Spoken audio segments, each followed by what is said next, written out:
सवाल है क्यों हिंदू राष्ट्र होगा? इस देश में हिंदू के अलावे मुस्लिम की बड़ी आबादी है।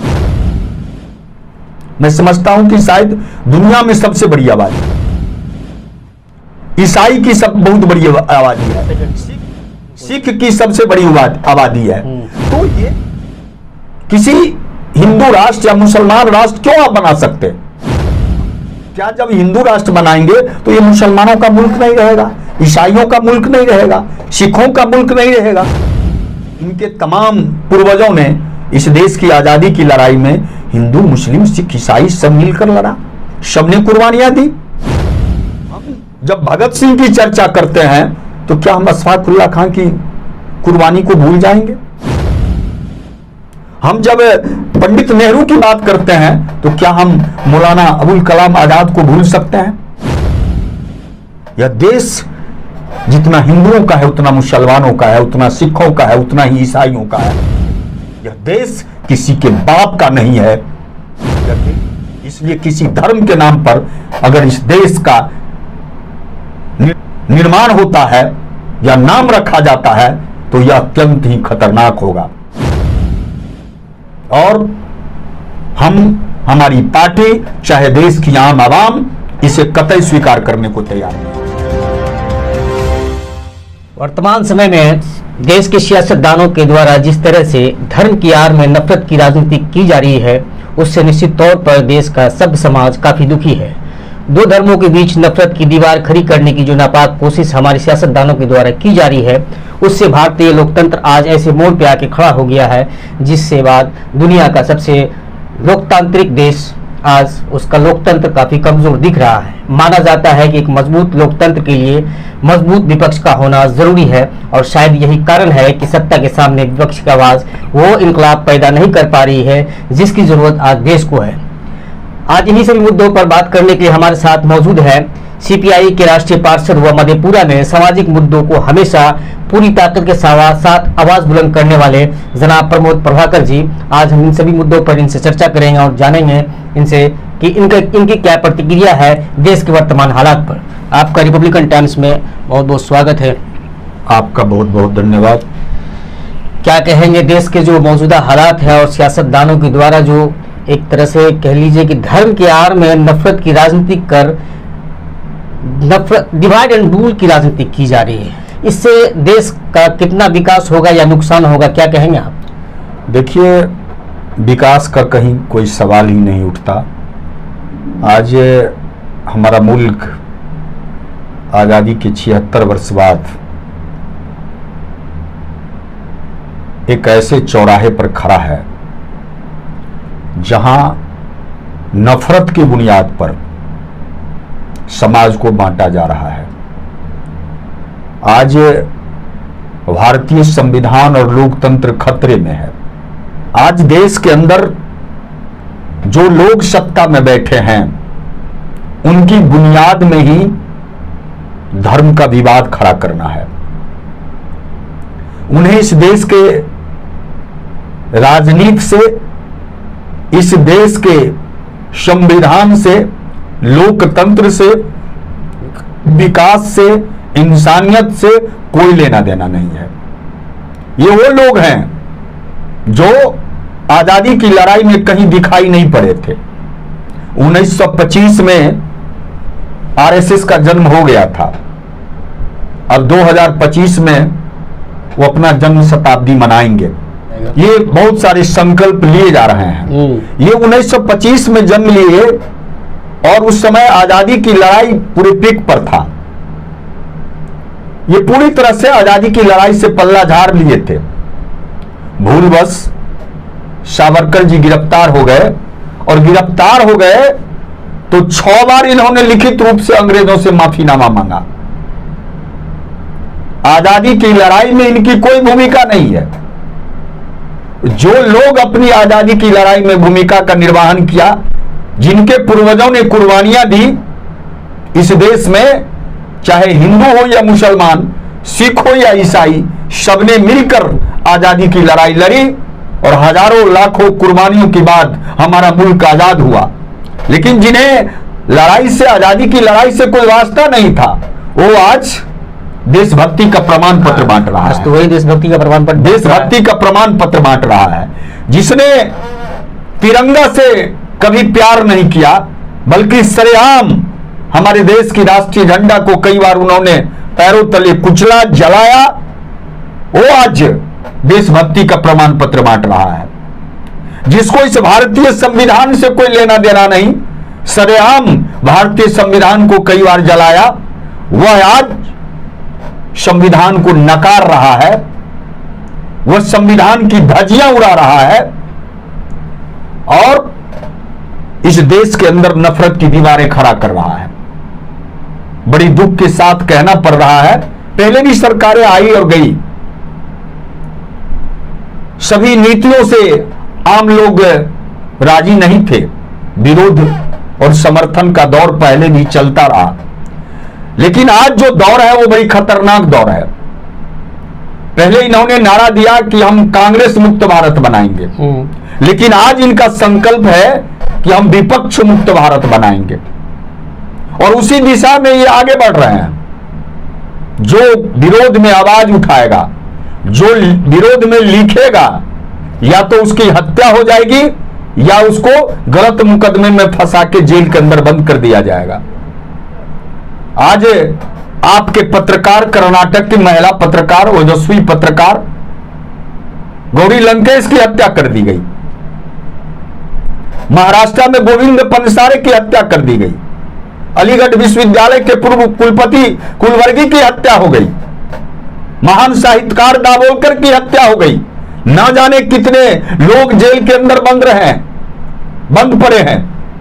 कहां आप ले जा रहे हैं? आप सामाजिक न्याय के योद्धा लालू प्रसाद यादव को परेशान कर रहे हैं, उनके पुत्र को परेशान कर रहे हैं, उनके पुत्री को परेशान कर रहे हैं और उनके पुत्र वधू को भी परेशान कर रहे हैं। आपने दिल्ली के उप मुख्यमंत्री को जेल भेज दिया। लगातार जो आवाज उठा, राहुल गांधी के प्रकरण जो है घोर आश्चर्य की विषय है। सरकार के खिलाफ कोई बोलेगा, प्रधानमंत्री के खिलाफ कोई बोलेगा, उसकी सदस्यता चली जाएगी, वो दोषी करार दिए जाएंगे। तो उल्टा के देख लीजिए 2013 के तमाम वीडियो मोदी जी का, वो क्या क्या बोले हैं मनमोहन सिंह के विषय में, क्या क्या बोले हैं सोनिया गांधी के विषय में, आज सब भूल गया हो। और जिस प्रकार से राहुल गांधी की सदस्यता खत्म की गई, आज जम्मू कश्मीर के पूर्व राज्यपाल सतपाल मलिक साहब ने कुछ सवाल उठाए पुलवामा के सवाल पर, उनको भी सीबीआई का नोटिस चला गया। सीबीआई और ईडी आज केंद्र सरकार के तोता के रूप में काम कर रहा है। जितनी संवैधानिक संस्थाएं हैं या संवैधानिक पद है, वो सबको पंगु बना दिया गया, चाहे वह कोर्ट हो या सीबीआई हो, ईडी हो, राष्ट्रपति हो, उपराष्ट्रपति हो, राज्यपाल हो। इस देश के अंदर कोई संवैधानिक संस्था और संवैधानिक पद अपनी मर्यादा का निर्वहन नहीं कर रहा है। मोदी सरकार में सबके सब पंगु हो गए, जो मोदी चाहते हैं वही इस मुल्क के अंदर हो रहा है। तो मतलब विपक्ष पंगु हो गया अभी? विपक्ष पंगु नहीं हुआ, संवैधानिक संस्था को पंगु बना दिया गया है। विपक्ष को एक षड्यंत्र के तहत विपक्ष को बांटा गया है।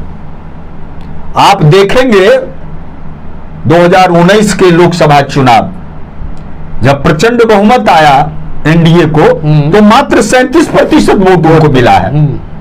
तो 37% वोट मिला, तो 63% वोट विपक्ष के पास है। वो टुकड़े टुकड़े में बटे थे। आज एक षड्यंत्र के किया जा रहा है कि विपक्षी पार्टियों को एकजुट नहीं होने दे, इसलिए सीबीआई का हथियार इस्तेमाल किया जाता है। हम कभी केजरीवाल पर हमला करेंगे, कभी ममता बनर्जी पर हमला करेंगे, कभी मायावती पर हमला करेंगे, कभी लालू प्रसाद यादव पर हमला करेंगे।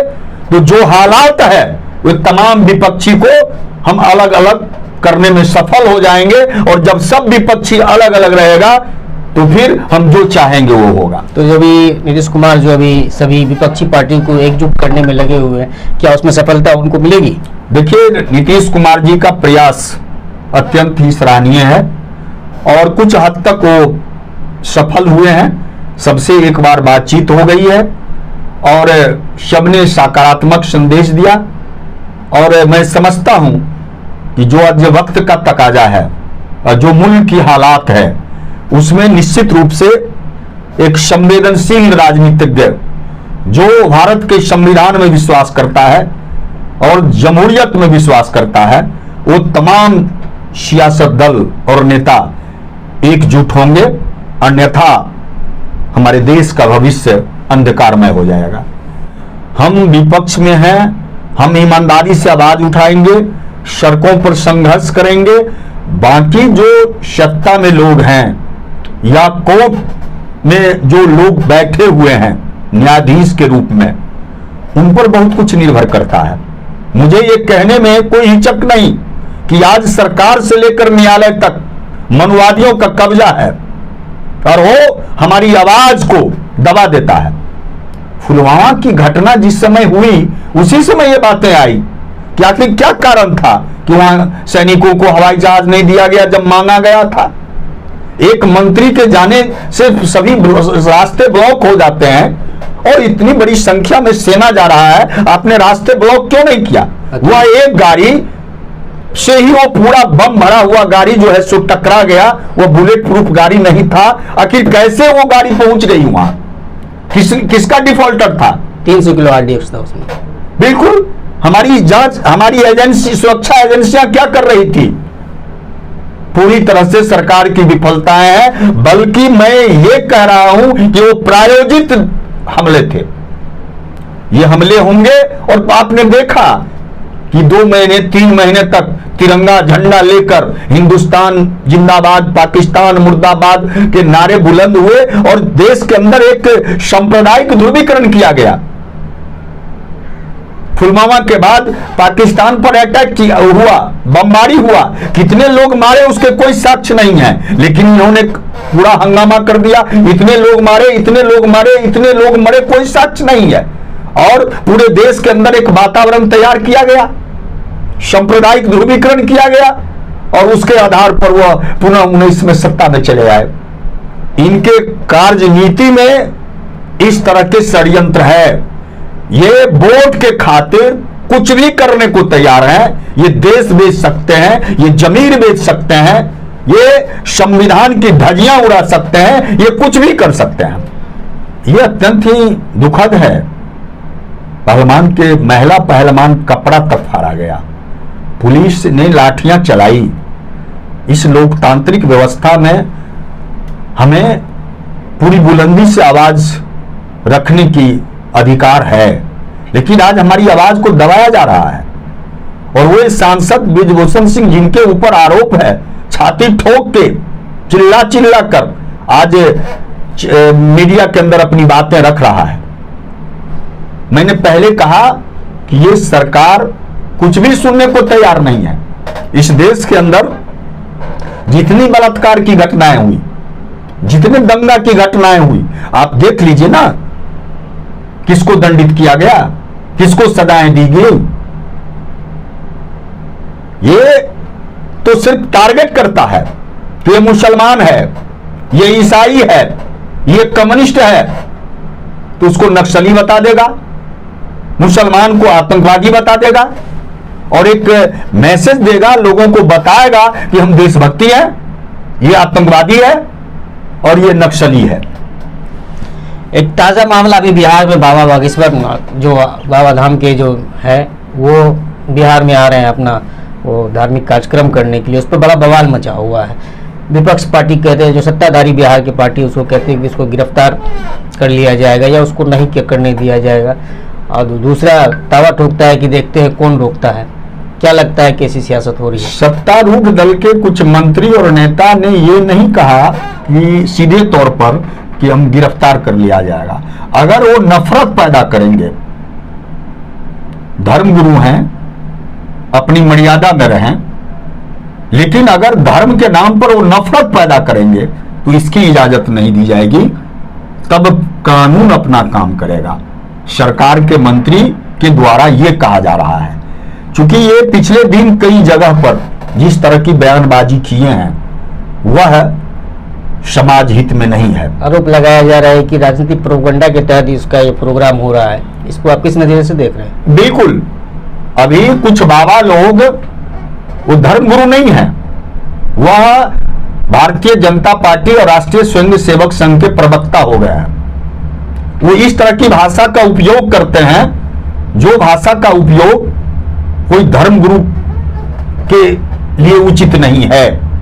और आप देख रहे हैं ना, अभी तो एक से एक बाबा की कहानी तो सुन रहे हैं। अब तो बच्चा बच्चा देश का जान रहा है। आसाराम और राम रहीम जैसे बाबा बहुत सारे हैं। मैं नहीं कहता कि सबके सब वैसे हैं, लेकिन आज के तारीख में ये बाबा के नाम पर, धर्म के नाम पर बहुत सारे कुकर्म हो रहे हैं। सभी तो नहीं हो सकते हैं, सभी नहीं हो सकते हैं। समाज में अच्छे और बुरे सभी लोग हैं, लेकिन बहुत हद तक धर्म को बदनाम किया गया है। कोई भी धर्म जो है वह इंसानियत के बीच में नफरत नहीं पैदा करती, लेकिन यहाँ तो किया जा रहा है। नहीं, जिस तरह से धर्म को राजनीतिक के रूप में इस्तेमाल किया जा रहा है, वो क्या लगता है, वो धर्म के हिसाब से सही है क्या? धर्म का अपमान कहीं से नहीं, धर्म का अपमान है। धर्म की राजनीति भारत के संविधान के मुताबिक बिल्कुल ही अनुचित है, और जो इस तरह की खेल खेल रहे हैं वो देश के खिलाफ काम कर रहे हैं, संविधान के खिलाफ काम कर रहे हैं। धर्म की रक्षा क्या सियासतदान करेंगे, या धर्म तो अपनी रक्षा खुद कर लेंगे? धर्म की रक्षा तो हम सब मिलकर करते हैं। हमारे अंदर धर्म है, आपके अंदर धर्म है, हमारी नैतिकता, हमारी इंसानियत, हमारी मानवता, यही तो धर्म है। धर्म है। हम एक दूसरे को सहयोग करते हैं, एक दूसरे के कष्ट में खड़ा होते हैं, हम अदब से बात करते हैं, और तमाम जो धर्म है वो सिखाया है कि कर्म ही पूजा है। लेकिन आज कर्म को इनकार किया जा रहा है। हम एक से एक गलत काम कर रहे हैं, और मंदिर में घंटा बजा रहे हैं, मस्जिद में जाके नमाज पढ़ रहे हैं। वो धार्मिक कैसे हो सकता है? बिल्कुल, वो बिल्कुल कहीं से वो धार्मिक व्यक्ति नहीं है। वो देश के लिए अत्यंत ही खतरनाक है, और ऐसे खतरनाक, चाहे वो पंडित हो या मौलवी, चाहे कोई धर्मगुरु हो, उसको चिन्हित किया जाना चाहिए, और आम आवाम को ऐसे लोगों का बहिष्कार करना चाहिए। अच्छा, क्या लगता है 2024 में जो लोकसभा चुनाव होने वाला है, विपक्ष कितना सफल होगी, या मोदी का जो जिस तरह से वर्चस्व अभी देश में देखा जा रहा है, उसको कहां तक रोकने में कामयाब होगी? देखिए, भारत महान देश है, और एक से एक मजबूत शासक आया, और फिर आपने देखा कि जनता उनको धूल चटाने का काम की। आज देश के अंदर संविधान और लोकतंत्र खतरे में है। तमाम सार्वजनिक उपक्रमों को कौड़ी के दाम बेचा जा रहा है। Rail, SAIL, BSNL, LIC, JIC, Bharat Petroleum, हवाई अड्डा, तमाम चीज। अब एक सेना बच गया था, वो भी अग्निपथ योजना के तहत उसको भी बर्बाद कर दिया गया। देश के नौजवानों के भविष्य के साथ खिलवाड़ किया गया। अब कुछ बचा नहीं, ये देश बेच दिए पूरी तरह से। अजब की अमीरी, गजब की गरीबी। अमीर अमीर होता चला जा रहा है, गरीब गरीब होता चला जा रहा है। कारपोरेट मित्रों के पक्ष में ये दीवाने हैं। ये सरकार जन विरोधी है और कारपोरेट प्रस्ती है। महंगाई और बेरोजगारी से आम लोग त्रस्त है। महिलाओं पर, दलितों पर, अकलियतों पर लगातार अत्याचार हो रहा है। लोग परेशान हैं। इस हुकूमत से लोग निजात पाना चाहते हैं, देश को बदलना चाहते हैं। निश्चित तौर पर हम होंगे कामयाब। तमाम विपक्षी पार्टी अंगड़ाई ले रही है। हम एकजुट होने के लिए आगे बढ़ रहे हैं।